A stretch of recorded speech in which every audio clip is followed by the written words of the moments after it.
Welcome to the Better Outcomes podcast, where we discuss all things leadership, sales, and communication in Australian business. At Better Outcomes Training, we provide world-class training solutions for businesses who want to arm their teams with cutting-edge skills to lead better, sell better, and enjoy more success, purpose, and profit from the work they do.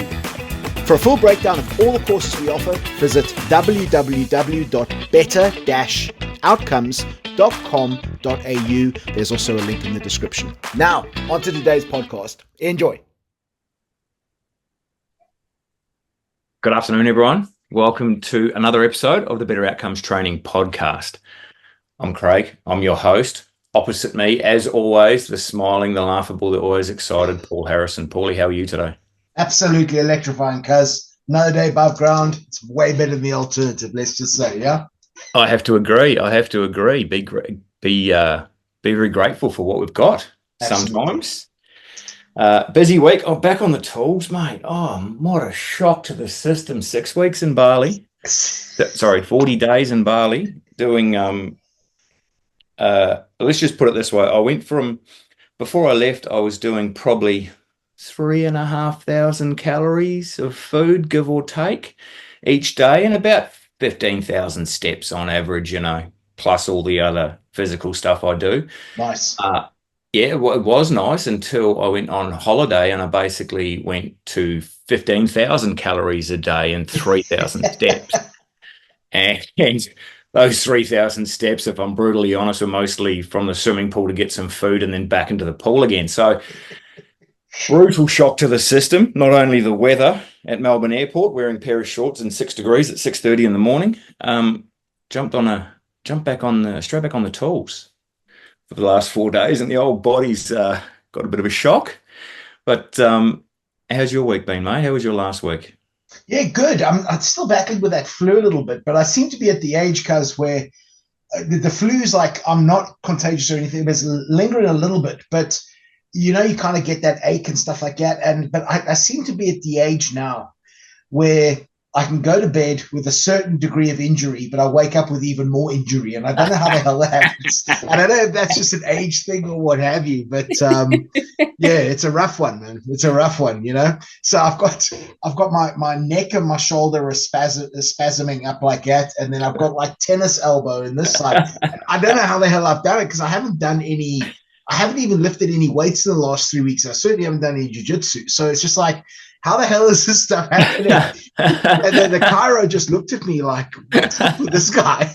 What's wrong with him? Oh, you're getting old, mate. What do you want to say? It's good fun getting old. It's great fun. But while we're on the topic of you, today you're actually our topic. We've spoken about this a little bit, me and you, and I pushed you a little bit on this one to, push the barn doors open, mate, and show everybody all about Paul Harrison, all about what it took to get here, what you've been about. We've talked about it a little bit, and you've how do you say, you pulled on your big boy shorts, and you're gonna talk about yourself, which I know is hard to do. We did one of these for a little bit of my journey earlier on in the series, and it's hard for some of us to talk about ourselves. It's to me it feels embarrassing to talk and to share my thoughts and what's going on. So I'm very proud of you for putting your hand up to do this, mate. Well, let's see if we get to the end of it first, mate. You can be proud if we do that. See if this makes the edit or it ends up on the floor, one of the two. So we're going to cover quite a bit of stuff, everything from South Africa, going to school in South Africa, right through to where we are today, what the future holds, all the battles that you had along the way. But I think it's probably a good idea if we start right here with this podcast. Where we're sitting today, I'm very grateful to be here opposite you. I feel very privileged and blessed. Yeah, likewise. How did it all come about, Paulie, this podcast? Because I think that the way it came, I think it was largely because I think there's a number of factors. Firstly, podcasting is something that's quite popular at the moment, which is awesome. But secondly, I think, I saw the ability that you have to communicate, the ability that you have to interact with people. And between that, podcasts being very popular. I think people enjoy podcasts. We put out, actually, I remember putting out a poll on LinkedIn as to whether people would actually be interested in listening to a podcast if we were to put together a better outcomes podcast. And the feedback was pretty positively overwhelming, which is always the best type of overwhelming. Excellent. I tend to think about these things with regards to if something pops into my head, and I do this a lot with my training, or my planning with business moving forward, or socially, or what have you. If something pops into my mind, then I have to at least take action on it. And what I mean by that is, like, if an idea pops up and it's outside of my comfort zone, it's something that challenges me, and it's daunting and it's scary, and you're exposed, in that situation, then I've got a rule that I have to go and do it. It's kind of like if and I use this with my training as well, as if somebody's sharing with me a challenge they're dealing with and they're wanting my guidance on it, very often there can be different things that pop up which might be different to what I would normally have said. But I remember, if things pop up to me, then I need to say that, because for me, there's a belief that if something pops into your mind, there's a reason why it's there. And I think very often our subconscious is a lot more aware of things going on rather than just the pure conscious. And often we're fearful of saying certain things. But I want to be able to, if something pops up as this could be worth doing, then I need to go and at least try it. Because if I don't try it, then I'll be thinking, what if I had have tried it, And I think it was a perfect storm, really, because I think obviously working with you and seeing your progression and you working so much in the communication, the leadership and the sales environment, and learning so much and taking so much joy from that, your natural ability to speak, our ability to get on well together, and obviously things that we've taken on, like jiu-jitsu. It only took a few minutes for that to get into the conversation. Nearly the record. I think that, and it would be a perfect complement to the business as well, because I think that I heard somewhere, I don't know how accurate this is that people have to consume 7 hours of your content before they potentially work with you. So I think it just killed a lot of birds with one stone, which was awesome. That was the reason I put it together. I thought that there would be a lot of potential upside and not very much downside. So I don't think I would have done it if you and I weren't associating and working together and doing this stuff. But I saw the opportunity. I think I raised it with you. You sort of gave me a look. It was like a little bit of a stunned look, and I said, "Think about it." And I think you thought about it, and I think it's very importantly, I think it's a really, really, really nice value add to the phenomenal clients that we work with. Because I know that there's a lot of people who watch these podcasts, and people I haven't associated with for a long time send me messages that you've seen them as well, Matt, that we've shared them. But I think that if there's something that is slightly seems daunting, particularly if it's outside your comfort zone, if it's going to be challenging for you, I think that, if there's merit in doing it, I think you need to do it. And you need to do it, especially if there's any potential fear of regret if you don't do it. Because that fear of regret of not doing something because you were scared by it, I think that's my kryptonite. If I'm scared by something, I need to do it, particularly if there's value in it. If I back out of it because I'm a coward or I'm scared of doing it, then my relationship with myself is not good. I need to take on challenges and do it. And having you alongside me and, so much value you can bring to this, I thought would be a no-brainer. Well, thanks for that. I kind of thought we'd talk about you, but you seem to have given me a pretty good plug there. I don't know why. I don't know where that came from, but I remember it as a throwaway comment. I was doing my usual and making a joke in the car park. Yeah. And I was like, when you start your podcast, I'll be your host. And you said, righto. And I went, what?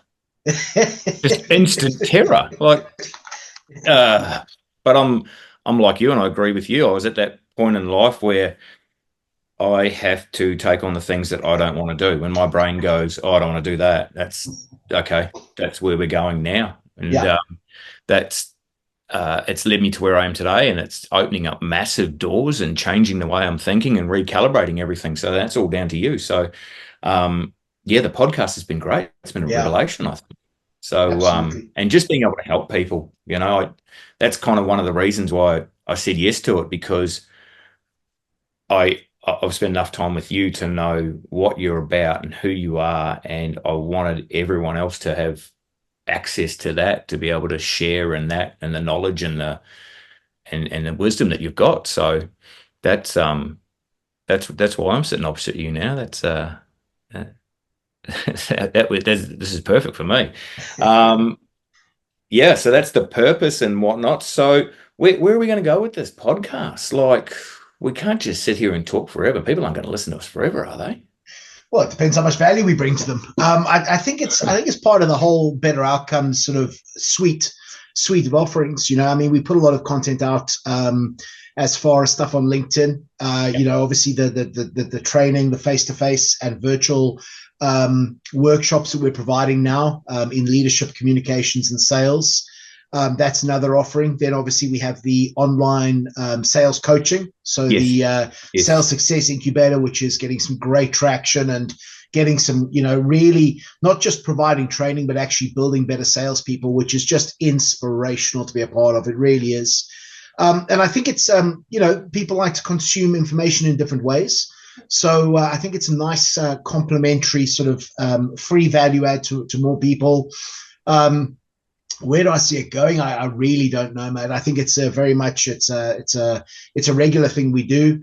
I don't think that Spotify is going to be sending us any 8-figure contracts or anything like that anytime soon. No.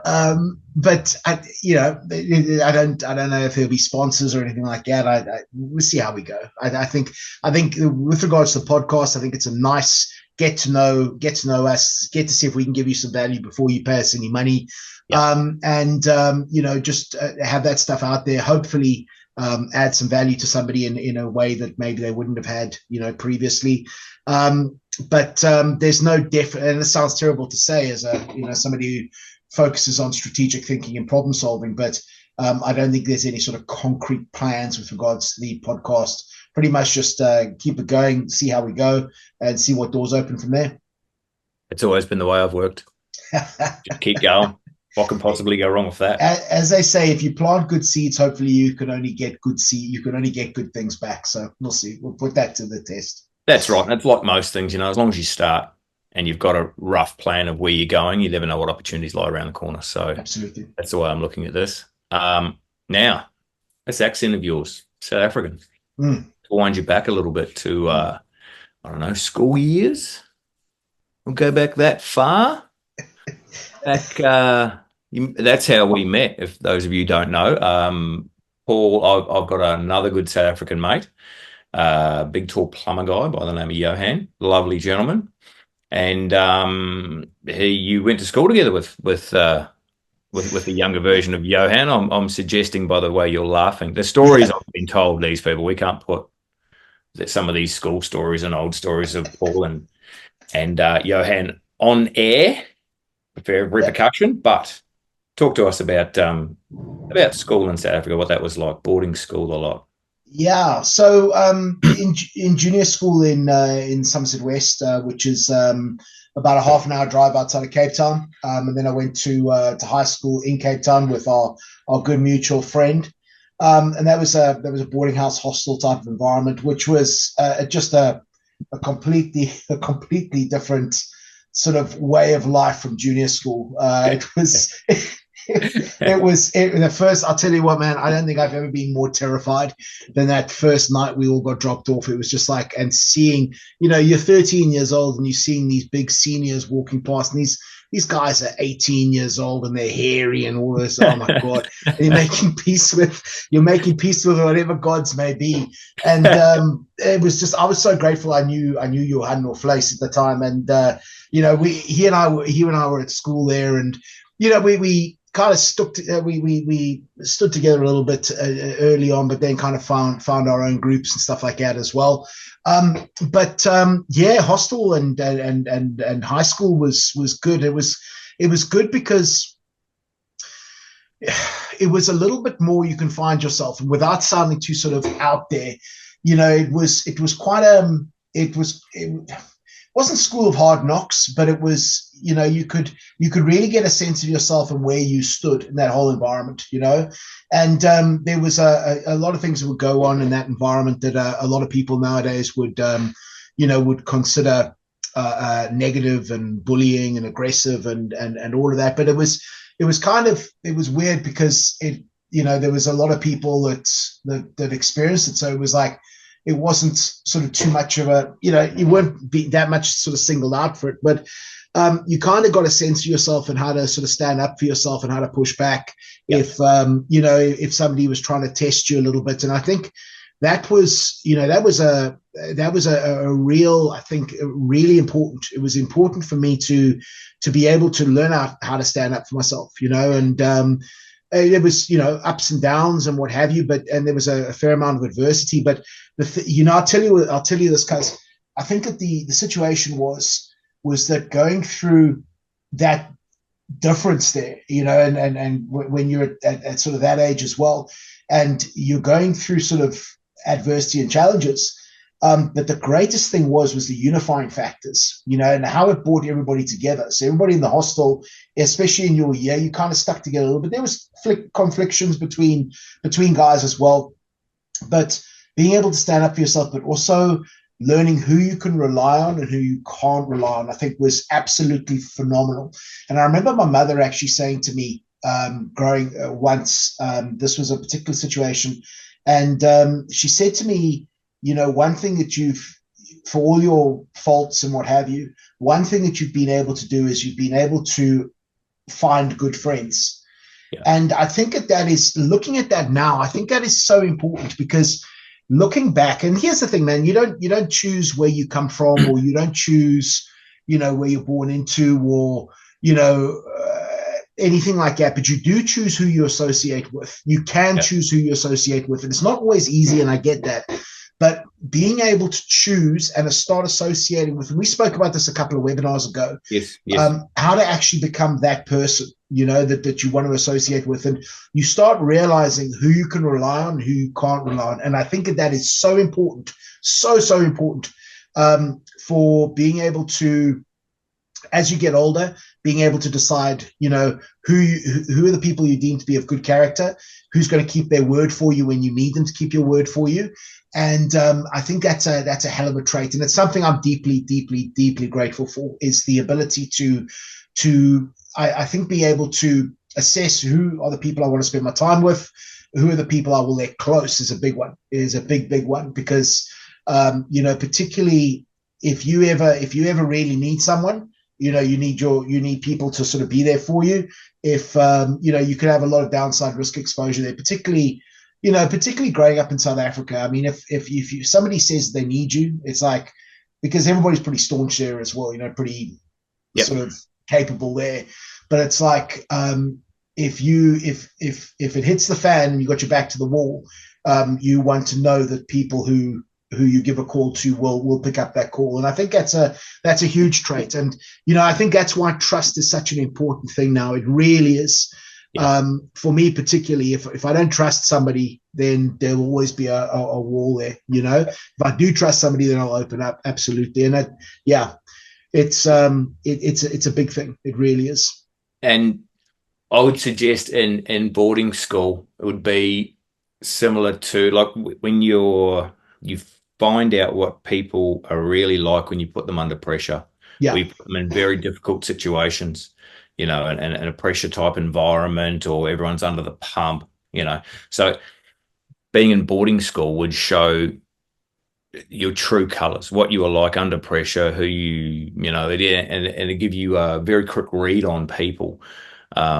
It's like in sports teams, when you're under the pump, you get taught to rely on each other, and who's got your back and who doesn't. You got to work as a team, that kind of thing. So there's a lot to take away from those stuff. And those are formative years as well, from 13 to 18 or 14 to 18. It's formative years for a man growing up, or a boy becoming a man there as well. It's like, and I think I really think that learning those lessons that we did in the hostel was was good. It was a good time. It was a rough time, but ultimately, it had rough elements of it, but it was good. It was something I was very grateful for, and I still have a deep connection with a lot of those people. That particular time, which is, we sit down and we have a catch up, and we have a couple of stories about the old days, and it's just everybody's got tears in their eyes. Hysterics, funny times. And do you remember when this happened and when this happened? And yeah.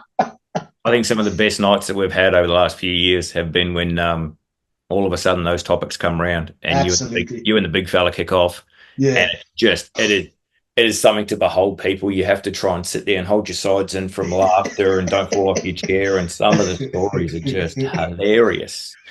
So, and then school finished. Was it university, or there was no university? What happened there? Because okay, so South African schools at that time, my man, South African schools at that time were they were very real. And by that I mean very real. After the first or second year of high school, the school would have a pretty good idea of your academic ability. So what they would do is, and I don't know if this happens in Australia and New Zealand schools, but all the classes would become streamed. Yeah. So, if you had maths, you had the top achievers in class A, class 1, and right down at the bottom, you had class 5, which was, all of us who had only been walking upright for 2 generations. That was the entire first team rugby was in the same class. Yeah. So, and I myself, along with our good mutual mate, we seem to be in the same classes, same stream classes. So let's just say we were academically challenged, okay? Yeah. And I mean, some of the things that would go on in those classrooms are just crazy. But we didn't have kids in a lot of my classes that were academically very good, okay? Because they were all in the top class, and I was sort of in the less inclined academic classes, the thick classes, that type of thing. And you do your best, you do your homework as best you can, but academia was never anything that was that I was good at. For some reason, I just couldn't get it through my head with regards to, learning the stuff. It was like, and I don't know what it is, because now learning is my finest addiction. It literally is.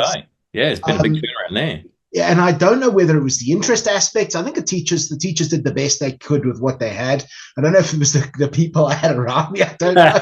But the long and the short of it was that there was no way in hell that I was going to go to university, just because they wouldn't have accepted me with the results I got. I mean, I'll give you an insight here. I only just passed our final year of high school. And we had to do 6 subjects, and I could spell fee with my high school results. So 6 subjects, F-E-E, F-E-E. And I still have nightmares today, my brother, about that I was back at school and I had to resit another year. I still have nightmares today about that. And it's like, you've got to reset your final year of school. It's like, I don't want to do that, And it's so academia was not something I was going to do. I spent going to university just wasn't an option. I mean, it just really was not an option. I went down the college route for a little bit. I tried college, and that just didn't work either. So it was just, academia was just not something that was a course for me to go down. I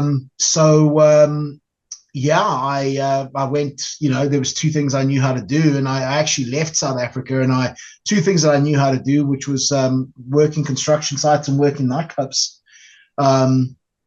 So university wasn't the option, but I went straight into work. And straight to London?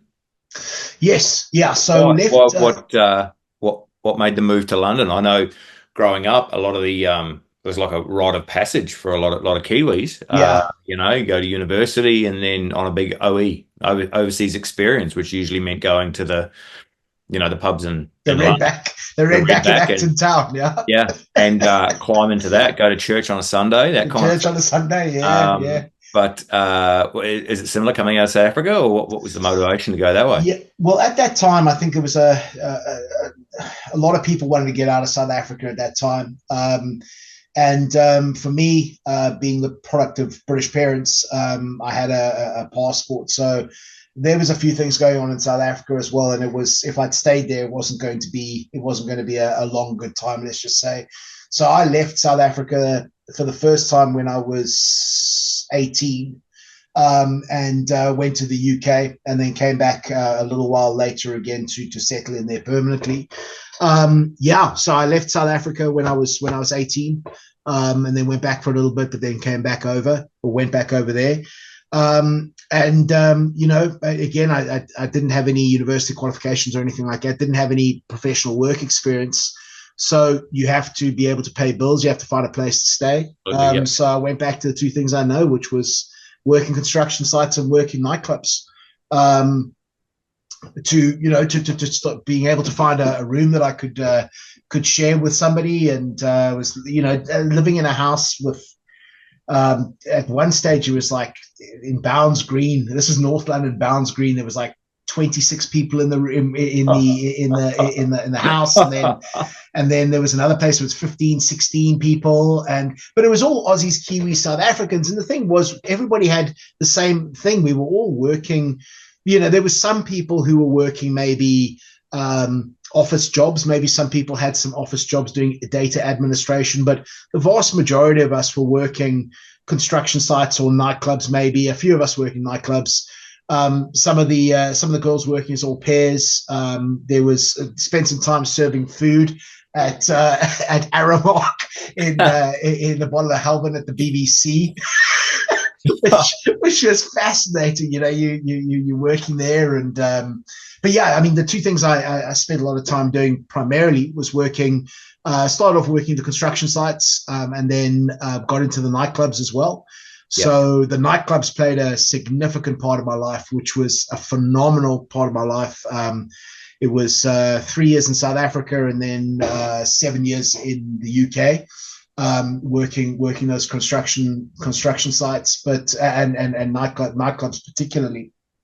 But the thing was, the craziest thing was, and there was this nasty little thing in the back of my head, which was, and I think it's this whole imposter syndrome thing we've spoken about with regards to you're not good enough. And I think that's that story we all tell ourselves. And this thing was gnawing at me like you would have no belief. It was literally, and I remember leaving, and I was thinking, you literally have nothing. I think when I left South Africa, I had 400 pounds in my pocket and a place to stay for 5 nights. And I was staying at the Overseas Visitors Club in Earl's Court, which was a good place to start, I guess. But I made a commitment to myself that when I go back to South Africa, I have to go back as a different person than who I was when I came over. Because I think, like a lot of the people that we know, and a lot of the people that I work with, and a lot of stuff you and I have spoken about, a lot of people don't have good relationships with themselves, and I certainly didn't have a good relationship with myself. I really, really didn't. I think for all the reasons that we all share on that, we are so quick to identify our negatives, and because of that human hardwiring, we don't see our positives very often.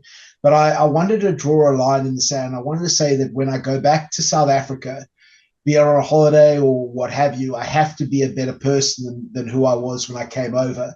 What was driving that? Was it a pride thing to show people back home that you could make it, or was it more just for your own, for yourself, that you could actually change things around and do something better with your life, or more meaningful, however you want to put it? I think it was more for myself, if I'm honest. But again, I think that we've all been told sort of somewhere along the line, you won't amount to much, you won't amount to anything. But again, I don't want to make it sound like it's a sob story, but it's like, people hear this, or we start thinking that we won't amount to much. But I think it was my own self, because I think that on some level, I really believe all human beings, all of us want to believe that there's something better for us in this life. I really believe that we all want to take on that the improved future version of ourselves is better than who we are right now. Yeah. And that was something huge for me. It was because I believed that I wanted to do something good with my life. One of the reasons why I left South Africa was because I had this deep feeling that I had to get out of that environment that I was in. Otherwise, it wasn't going to end well. It was not going to end well. It was going to end, it wasn't going to end well. I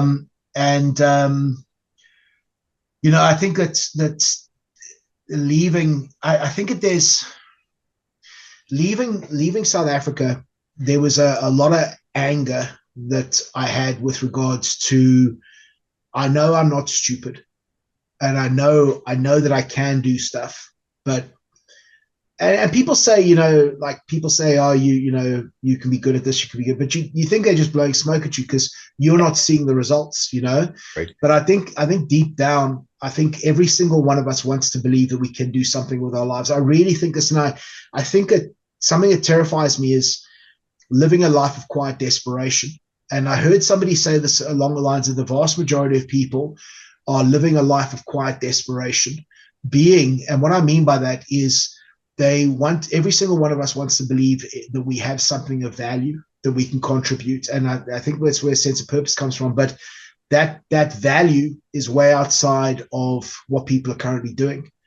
So they've got to a level now where they're tolerating the life that they're in, and they're not, because life is okay. It's not bad enough for me to make a change. Yeah. And I think that mediocrity very often, and as we get older as well, I can certainly see the temptation to fall into that mindset. But it's I think that I wanted to believe that I could bring something of value to this world. I really did. And but I wasn't seeing it anywhere else. I really wasn't seeing it. There was no proof of it at all. And I think that was one of the reasons I wanted to leave South Africa, because I wanted to sort of see if new environment, and I wanted to see myself in a different light as well, And I remember thinking that if I could get a job where I could wear a suit, that would not just a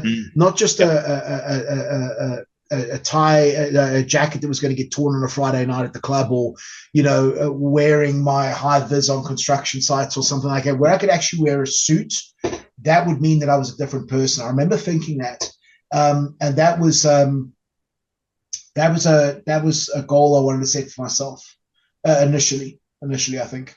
Okay. Well, we've talked about this a little bit before, and that transition to get from the nightclubs and on site to a suit was a bit of a brutal one. Took you a while. Few rejections in there, we'll say. Tell us a little bit about that, but also I want to know what kept you going. Like, to most people, it was 2.5 years and 3,000 job rejections, I think, from memory. But to most people, that would break a lot of people. There's no way that, I doubt I would have made 6 months of getting, complete job rejection. So what kept you going, mate? Talk to us a little bit about that time. So what was happening at this time was I was working in the nightclubs. I was working a Thursday, Friday, Saturday, and Sunday night at that time. I think I was working at Tiger. I was working at in the Haymarket in Piccadilly Circus. Okay, righto. Shout out to those legends. Beautiful, beautiful people, phenomenal place. And I was doing Thursday, Friday, Saturday, and Sunday, so that during the week, then what I could do is I could apply for jobs, because that's what I wanted, where I wear a job where I have a job where I could wear a suit. And obviously, having no university qualification or anything like that, I was applying for jobs on. There was a job, Reed. I think it was Reed.com was the big recruiter there, and every day, Monday to Friday, I would go down to the internet cafe. It was still an internet cafe. This is before I even had a laptop or anything like this. The internet cafe days. And I would sit there and I would pay for 4 hours and I would apply for as many jobs as I could. And each job that I applied for, I wrote a different covering letter, because that was the thing back then. Yeah. And send those emails off. And 9 times out of 10, I wouldn't get a reply. 10% of the time I might get a reply. And that was, so I went through 2.5 years of just getting those. Actually, you know what? I remember, and I don't know if I told you the story already, mate, but there was there was one day I remember where I got a response from the recruiter. It was Office Angels was the recruiter. And the email said, Paul, we've received your email. Thank you very much. We'd like to have a meeting with you. And they gave me a date. I said, yeah, I'd absolutely be there. Anyway, I rock up there. And this was in Oxford Street. I think it was Oxford Street, Oxford Circus, one of the two. And I went in and I went to go and see the lady. And she goes, I saw the receptionist and I said, whoever the recruiter was. And she goes, is she expecting? I said, yeah, she's requested me to come in and have a meeting. And she goes and she comes out looking a little bit puzzled. She goes, well, we can go in anyway. So I went in and she goes, oh, I'm so. I showed her the email. I said, yeah, you wanted to have a meeting with me. And she goes, oh, I'm sorry. We have 3 buttons. And one of them is thanks, but no thanks. The other one is please have a meeting with us. And then the other one is, we'd like to have a serious meeting or catch up or something like that. And she pushed the wrong button.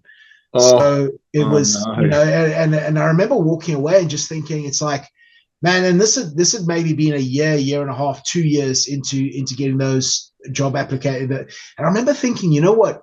All I want is just an opportunity. I don't even want the job. I just want an opportunity to have an interview. That's all I'm after. Just the opportunity to come in and have a conversation with somebody and just share with them that maybe I can add some value to their business, because I really believe that I was hardworking, and if nothing else, I know I'm not as smart as the next person with a university qualification, because they got proof they're smarter than me, but I'll outwork them. I'll work harder than they will, and that was something that I remember thinking, I'll just purely outwork you. I just blunt force trauma it. But the thing that kept me going was, firstly, I remember thinking, maybe it's something personal against me. Maybe they just don't like South Africans or something like that. And these are the crazy thought processes you start having in your head. And I remember walking out of that interview and thinking, maybe it's just something personal. Maybe I can't get a job because they don't like South Africans here. And I remember thinking, it's like, I was walking and I started to believe this for about 10, 15, 20 paces. And then I started thinking, listen, then this other voice in my head goes, listen, if you start believing that, you're dead, you're finished, you're all over. Because then you can't, if you believe that, you can't get work. Nobody's going to employ you. If that's a belief that you have, because then it's just going to be, that becomes your reality and your truth. Yeah. And I just thought, you know what, man? It's just like, and I remember growing up, and you'll like the story, because I remember growing up and I was at home over the weekend or something like that. And my dad and his mate were having a couple of drinks. And they were starting to take on a little bit of, maybe we can call it day drinking. But my dad's mate, who was called the Ferret, and he was quite a hard man. But we had I think my dad had just got a new dog or something, but it was a Great Dane. And this Great Dane it wasn't a big Great, it was still a puppy, but we had a little dog. There was like a dog flap for the dogs to come in and out. But of course, the Great Dane's too big to get in and out. Okay. Yeah. Although this Great Dane didn't realize that she was too small to get in and out. And she literally put her head in, and then she started to get her shoulder through, and then and now she's halfway through. And I'm staying there in the kitchen watching this. It's like, I'm like momentary stunned. And the Ferret comes in to pour himself another brandy and Coke. And he looks at this dog. And the dog now finally gets all the way through. And he's looking at me like this. And he goes, that dog is too stupid to know when it's beaten. It's just like, we have a saying in South Africa called domkrag. And domkrag, I think I've shared with you before. Domkrag is a direct translation of stupid power. Dom is dumb and krag is power. And it's a mentality. Sometimes you just keep moving forward. You keep moving forward.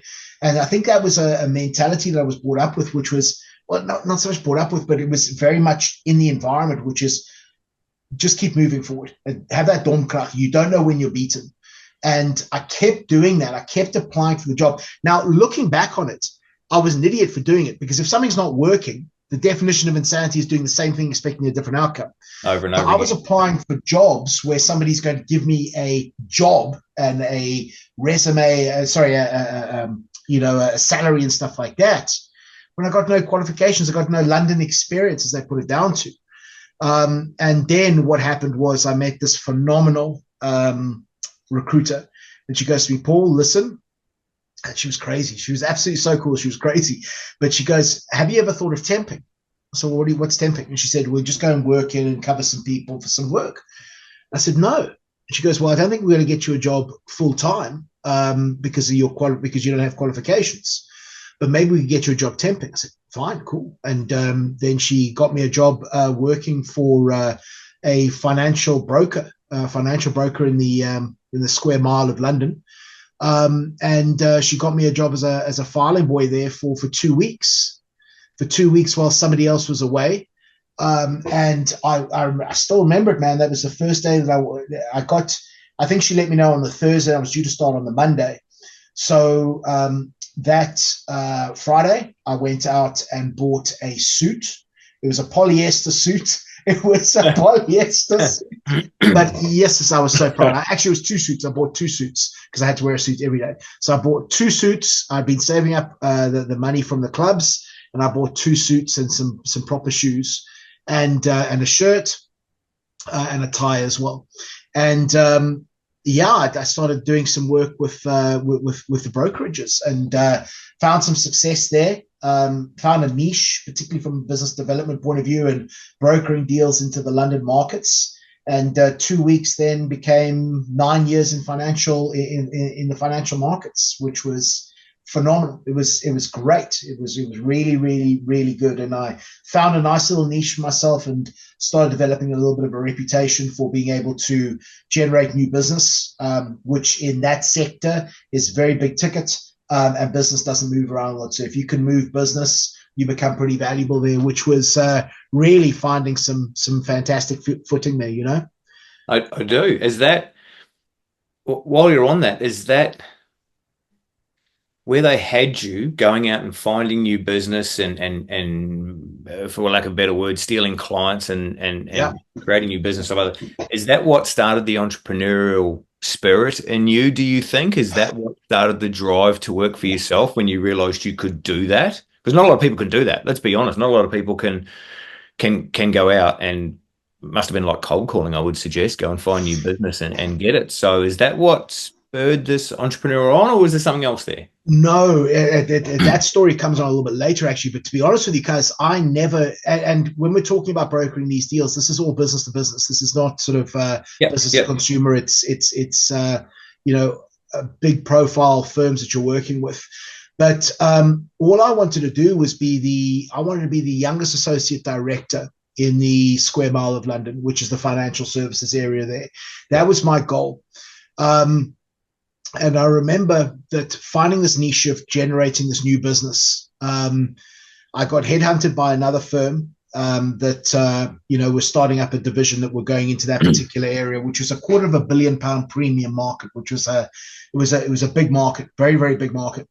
And effectively, they headhunted me to go out and work there. And I set up a division in one of the satellite areas there. We did a lot of business there. And I set the goal for wanting to become the youngest associate director in London. And that would have been when I was 20. I would have been 28 to be able to do that. Okay. And I was earning a real good salary. I got headhunted twice in 4 years. Because I was able to get a reputation for doing this business. But the thing was I'd made an arrangement with the chairman at the time to, if I achieved A, B, and C, I would get that directorship. And achieved A, B, and C. And funny you should know, the directorship didn't come through. So I remember just before that happened. So now I would have been it would be a little bit later. I would have been 30, because I didn't know what entrepreneurialism was. I didn't know what an entrepreneur was. I thought it was a French word, which it might be. But at my 30th birthday party, my brother Jamie actually gave me a book, and the book's name was Rich Dad Poor Dad. Okay, written by a guy called Robert Kiyosaki, and I know there's some heat around him at the moment. But that book literally opened my mind. It was like, oh my God! It's like reading this book. And you start to realize that if you want to really make money, and making money. I enjoyed making money, but it was more the competition. I think the competition was a big thing for me, and going up against other big brokers, and they would fly these folks in to come and go head to head with you, you know, from all over the world and what have you. And effectively, I read this book, Rich Dad Poor Dad, and I realized that if I want to be able to make a contribution, I'm going to be able to do it a lot more as an entrepreneur or building business and developing business skills rather than just being an employee. And I train on employees. I have employees. I love that aspect, but it was just such an awakening for me. I thought, oh my God, that's what I've been after for so long, and now it's been framed up in a different world. So it was a weird thing because it was a little bit of a personality clash, I think, a values and alignment clash, because you've wanted something for so long, and then you realize something, and it's like, that's not what I want. And it's like, but you've wanted this for so long, you've dedicated, you've put so many other areas of your life on hold to be able to get this done.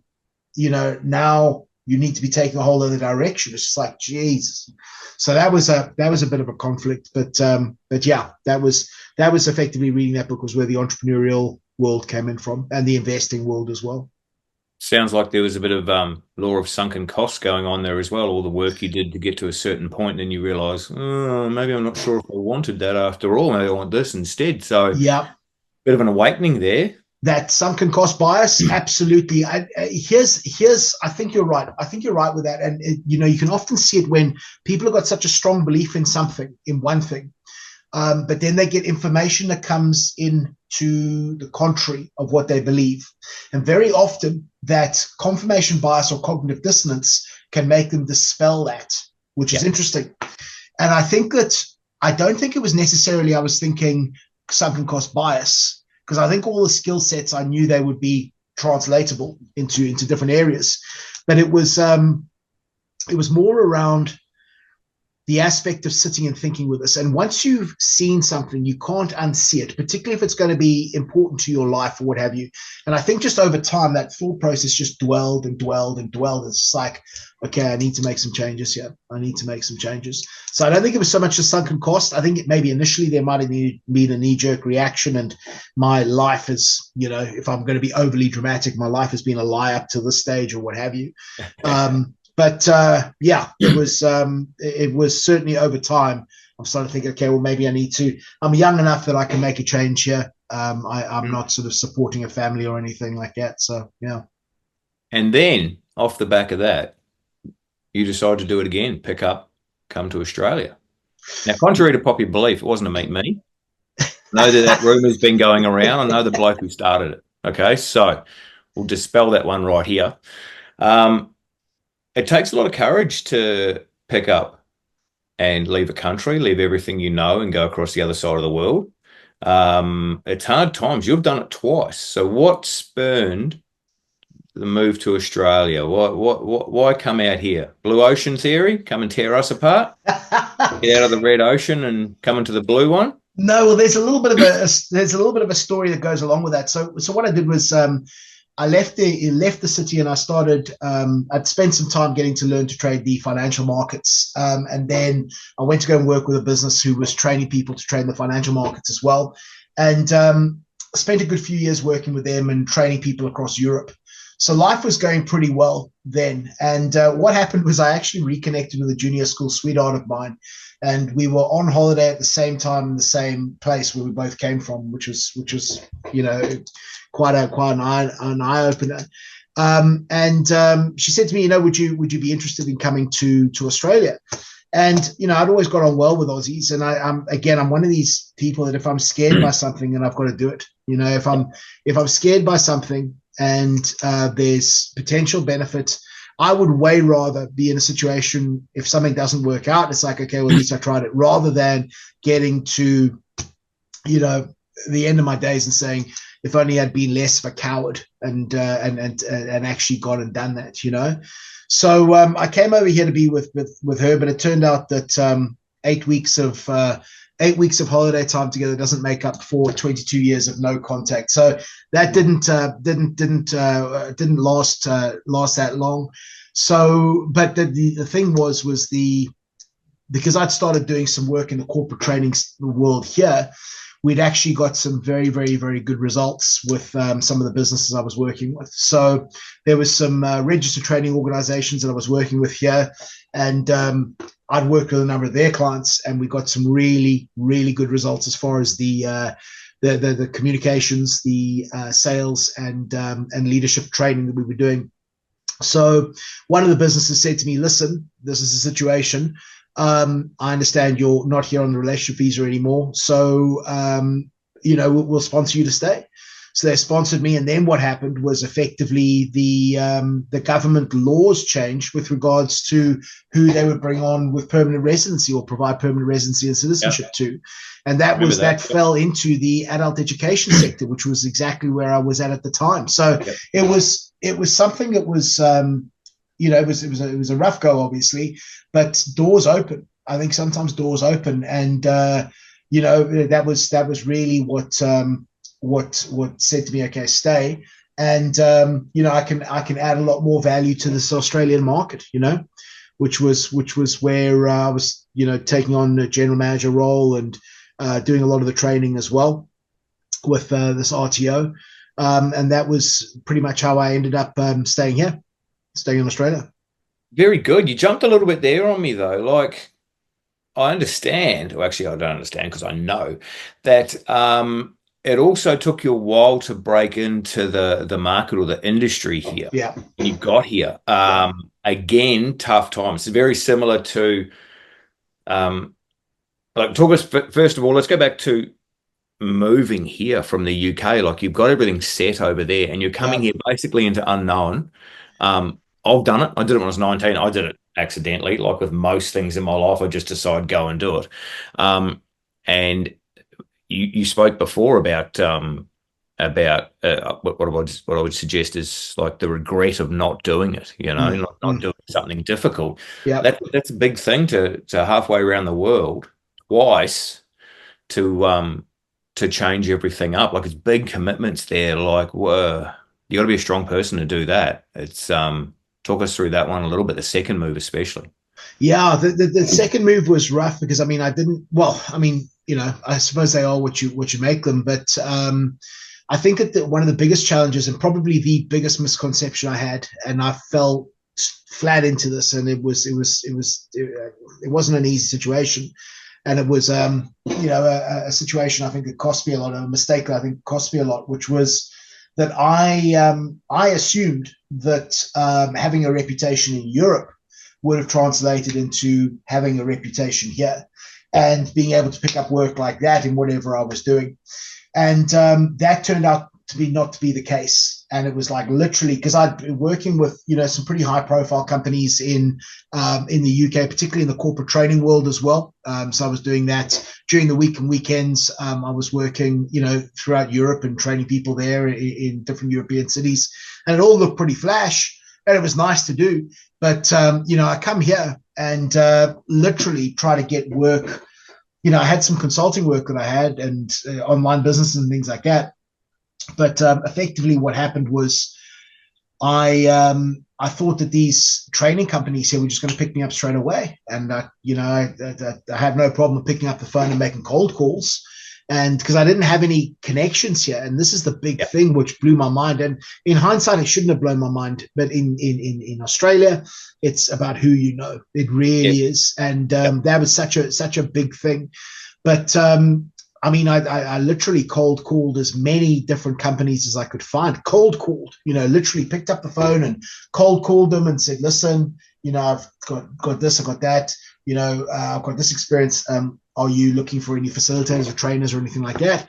And the vast majority of them were no. I got a few yeses, which was cool as well. And then some, started to do some trial presentations, which was great. and the feedback was good. But then, of course, you got to wait your turn because these folks are booked out 6 months in advance. So I'd pick up little pieces of work where people got sick or what the facilitator couldn't step in, or there's a couple of contracts I picked up where the facilitator just wasn't a good match for the audience. The audience was, let's just say, a little bit rough. It was a little bit of a confrontational type of presentation. It's like, okay, you're 6 foot 220 kilograms. You might be a good match for this. The last guy's just been chased out of town. So yeah. Well, going through that again, that's what you went through again in the UK, where you struggled to get your foot in the door. Yep. There must have been some ghosts coming back in that time, like, oh, geez, what have I done here? I'm not going back to this again, am I? Like, it's not all just walk in, Paul's here, let's go, No. But this is maybe where I'm extraordinarily grateful for being an ugly teenager, mate, because I'll tell you what, rejection was nothing new. And that's what I got to keep going back to in the UK with regards to 2.5 years and more than 3,000 job rejections. I think one of the answers to that was being an ugly teenager growing up. So rejection is nothing new. And that was a kind of joke I put together. But the fact of the matter is here's the thing. This is where I think what you've been through in the past dictates what you're prepared to go through in the future. Yeah. If you haven't had a lot of challenges, you're not going to be resilient. But, I made a promise to myself that when I left the financial services to go into setting up my own businesses, was that if all went upside down, I'll be prepared to go back and work the nightclubs again to start off where the whole thing started. And I think that peace of mind with regards to if I get kicked out or laughed out of town, then effectively I'm prepared to go back and start where it all started and start the whole circle again. And I'm prepared to do it. I literally am prepared to do it because I know that fear of regret of not doing something will be way worse than having to eat humble pie or eat crow or whatever the term was. And I jumped on you for that term previously, but I think that when you go through things like that, you start developing a very high degree of resiliency in yourself. And it's like, as long as I'm not dead, I'll be okay. If I lose all my money, I lose everything. As long as I'm not dead, I can still do something, hopefully. Make it back because I've done it before. I love the journey. I know where this road's going. I've done it before. I've walked this path before. And here's the other thing, Cuz. Here's the other thing. I think a lot of people, are terrified because of what other people might think. I think this is one of the challenges. I'll get onto one of the other challenges. But here's the thing. Having the privilege of working with so many thousands of people now. I mean, in training, more than 10,000 people now. But think of all the nightclubs. Think of all the all the people I worked with in financial services. Here's the thing. You start to realize that no one's got their shit together. No one's got it. Everybody's doing the best they can with what they have. So here's the thing. If you want to do something and you're terrified of what somebody else is going to think of, just realize they are not credible to laugh at you because they haven't got it all together either. Yeah, they don't know what they're doing either. No. So it's just like, it's like, why, if they're not going to come to your funeral, why would you even worry about what they're thinking about now? And I know it's easier said than done, but I think the other thing is as well, is that people are terrified of losing what small amounts they have, risking it for something much bigger. Yeah. Okay. And I think that was very much where I was very lucky that leaving South Africa with nothing, literally nothing, 400 bucks, 400 pounds in my pocket, a place there for 5 nights. It gives you that mentality of everything is up. Everything is on the upside here, and also money comes and money goes, and you realize that. And hopefully as you get older, it sort of comes a little bit more than it goes. But you start to realize that it's like, I think that mindset of having nothing, literally having nothing, and being okay with having nothing, because it's only a temporary thing. And as long as you can, as long as you keep learning, keep developing yourself, keep your mind in the right place, then you'll get through it, and you surround yourself with good people. Man. And there's been some times where good people have said things to me which have been just what I needed to hear in that moment, Your thoughts there on starting over. We were always told as kids, like it was the old adage, go and get a trade, go in the trade, go in the army. You'll always have your trade to fall back on, no matter what you go and do, you'll always come back and swing a hammer, or, glue some pipes together or whatever it is. So there's always that mentality as well, that no matter where you are now, whatever you strive for, you can always come back and do this. Yeah. Start again. Yeah. But so you moved from financial into the corporate training world. You came to Australia. It took you a long time to break back into the market, to get back into the industry, to become facilitating. When you started here again, was it always the goal? According to LinkedIn, you're one of the most recommended corporate trainers in Australia now, according to LinkedIn. I didn't do a Google search, so you don't take it for gospel. But was that always a goal, or did you set that goal, or was your goal, as I know, your goal about facilitating is making sure that the client walks away with the best possible outcome? You give them everything. So yeah. Was this just a simple byproduct of that mentality, you think? Yeah, it's a byproduct of wanting to leave it all there. I think that, again, I think that everybody's got certain abilities in this life, and I think that one of our responsibilities as human beings is to do the best we can with what we have, and what you don't have, you have to develop. I really believe that. But I think that a couple of aspects is, firstly, I want to leave it all there. If it's like, there's certain things I say to myself before I go and facilitate, and one of them is that my clients, the people I'm going to go and see now, they have problems to keep them up at night, and I have to be able to help them with that, because I believe over many years of developing these skills, I believe I have the skill set to help people with problems that cause them suffering in the workplace environment. Yeah. And therefore, it's on me to be able to firstly engage with them. Okay. So I have to have them engage, but secondly, be able to provide the training in a way that absolutely gives them real breakthroughs to get those better outcomes, so they can start having a reduced amount of suffering in the workplace environment. When I say the word suffering, folks, I know it's a dramatic word, but what I mean by that is sort of stress, stress on a high level. And I think stress very often comes from things I can help people with. I think stress, the kind of stress that keeps us up at night, I think it comes from not believing that we have the skill sets or the confidence to deal with the challenges that we face at work.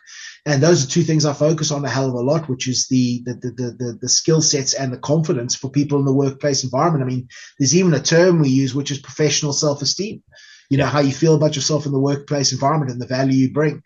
But the recommendations, listen, I think that when you do the best you can with what you have, and you give the best you can for people in the room, I think they feel that. And, the interesting thing was, when this whole citizenship thing was going through and the permanent residency was going through, the lawyer that I was doing some work with made a comment that the caseworker who was working on my case at the government department made comment that something like there was more than 500 recommendations or personal letters of endorsement that were considered by Department of Home Affairs as to the quality of why they wanted to keep me in the country.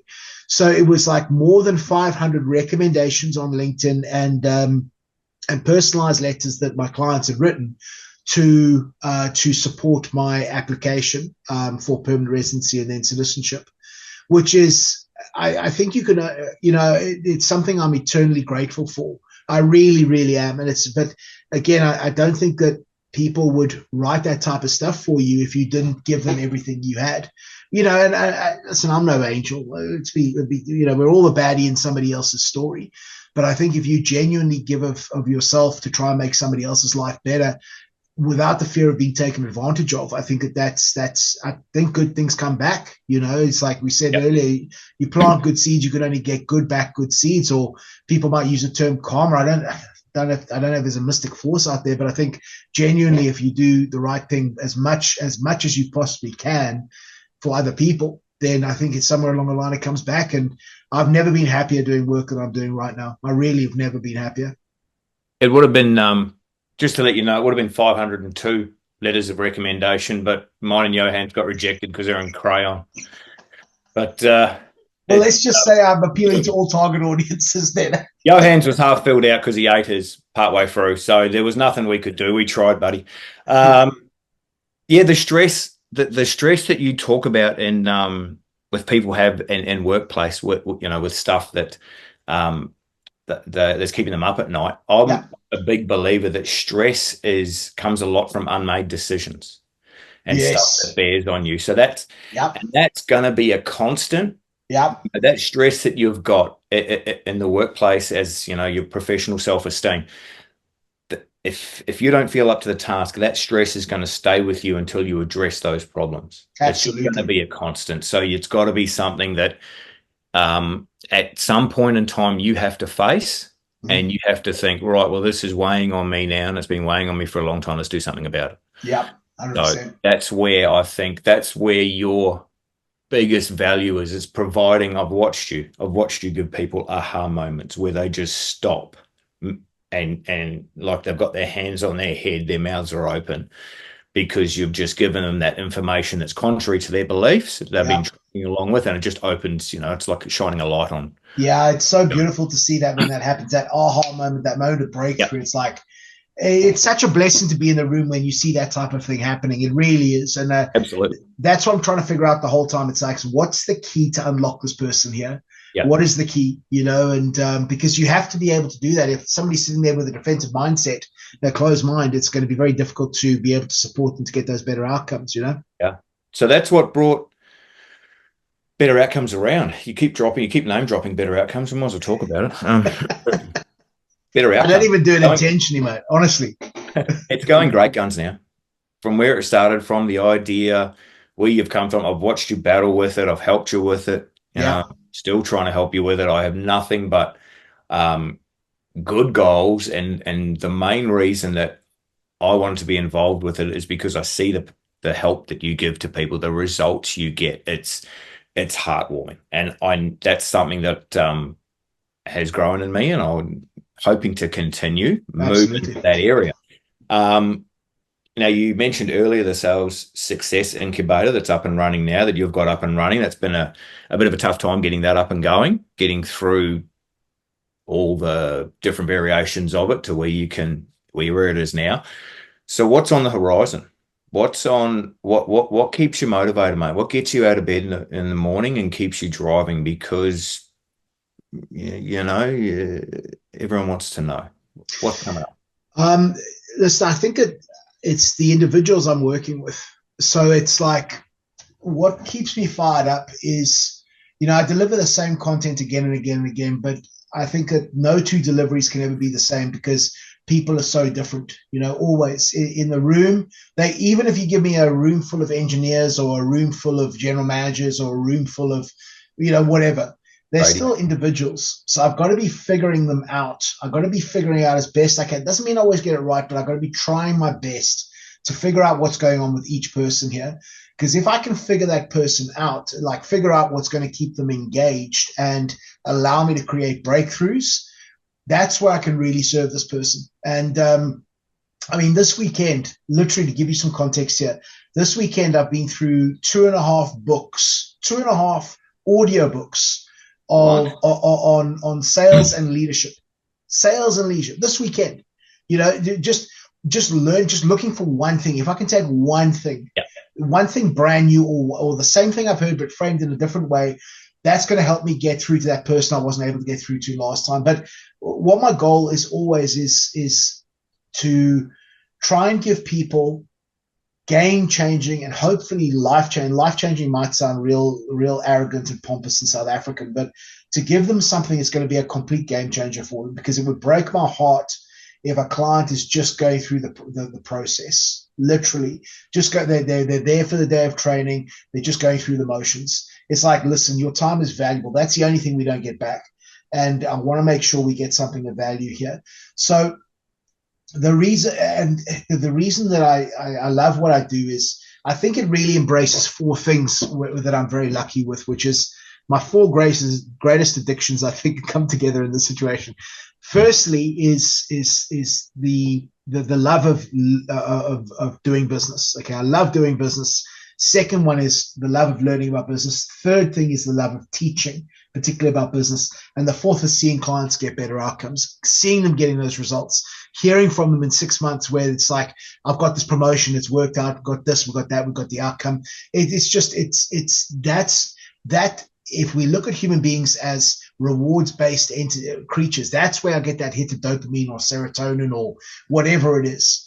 And I think that's what keeps me going. But also the thing is, man, is whenever I deliver, I want to be exhausted by the end of the day. I have to be exhausted. I have to be absolutely broken. And this is almost like, I don't know if it's like there's something wrong with me to say this, but it's not about self-preservation out there. It's like literally, I want to get to the end of the day or the end of 2 days where I'm working with clients, and I want to be absolutely exhausted. I want to know that I've left it all out there, because then at least I've done the best I can to help them in that moment. And I think with that exhaustion, and if you've done a good job and you're exhausted, you feel good. And there's no feeling quite like it for me. It's something I'm very, very happy for. And, you can get, like this week, I've got 5 days of facilitation. And I know I get to Friday night and I'm going to be broken. I'm going to be literally broken. But I wake up Saturday morning and my emotions will still be fluctuating and all over the place. But I go for a walk, or I go down to jiu-jitsu, or at the most basic level, I go for a walk, just a walk around my area here. And in that moment, I'm happy. I'm very, very happy because I know that it's been a good week. I know that hopefully some clients have got some phenomenal results. And, I say to clients as well, I'm not a hard man to find. I know professional paths are going to cross again, and I want to leave some legacy as well. And Australia has been so good to say to me, listen, you can stay as long as you continue to serve Australia and its people. And I'll take that very, very, very, very seriously. So I think it gives me a great sense of purpose, mate. And I think that a sense of purpose is something that's important for a happy life. And, that's why I'm kind of fortunate to be where I am at the moment, I think, Yeah. Agreed. Sense of purpose, sense of direction. Yeah. How can it not be great? How can it not be great? To go out and just and help people get those outcomes, get that connection with somebody and feel exhausted at the end. And you come back from a hard day and geez, I feel happy with myself today. I've done well for somebody else, which is awesome, Very noble profession, helping people, teaching people. It's one of the undervalued professions in our society, I would suggest, teaching and nursing and generally people who help others as their base goal. So for that, thank you. And I'll tell you what, that's cleared up some questions. That's cleared up a whole lot of stuff about yourself. I thank you again, because I know it's hard to sit there and talk about yourself. You've done really well, though. Thanks, guys. I think you facilitated well, mate. You facilitated well. I know there was some stuff in there that I didn't know if you wanted to talk about, and so for you to give us all an insight into the life behind the man, much appreciated, mate. Very proud of you, and that's pretty cool. If anything else you want to add off the back of all that, or? No, bro, just thanks a lot for being on the journey as well, mate. And you've been absolutely phenomenal. I remember you and Johan Norfleis giving me that bike, the big beach cruiser, before I could even afford to pay any money for it. I think I had to save up for like 2 months to be able to, pay $500 for a bike. But it's like, that was a hell of a game changer. It was just the ability to get out and go and do something else, and especially when you perceive yourself so much in a workplace environment and you're not getting work at that particular time. And it was a hell of a release, which was great. So I appreciate all of the great stuff that you've done, mate, and all the support you've given me, and certainly all the support you've given our clients as well, which is awesome. And here's to a fantastic future. No, you deserve it, mate, and the clients deserve it as well. So thank you very much for today. Thank you, everyone, for listening once again. Feedback's always good. Absolutely. I'm not sure what we're doing next week, but that seems to be the way we swing things, isn't it, Paulie? Just to let you all know, another insight, we decide about 20 minutes before we get, geez, what? Yeah, well, today's one was a little bit longer. We had to debate it back and forth a little bit, yeah? Yeah, and there's some other ones we're debating as well. There's some other cooking. So there's some good stuff coming up, people. Yeah, Paulie, thank you very much for your time. Thank you, everyone, for listening. Have a great week. Good luck facilitating this week. And I will see you on the mats at some stage. Cheers, guys. Appreciate it. Thanks, folks. Take care.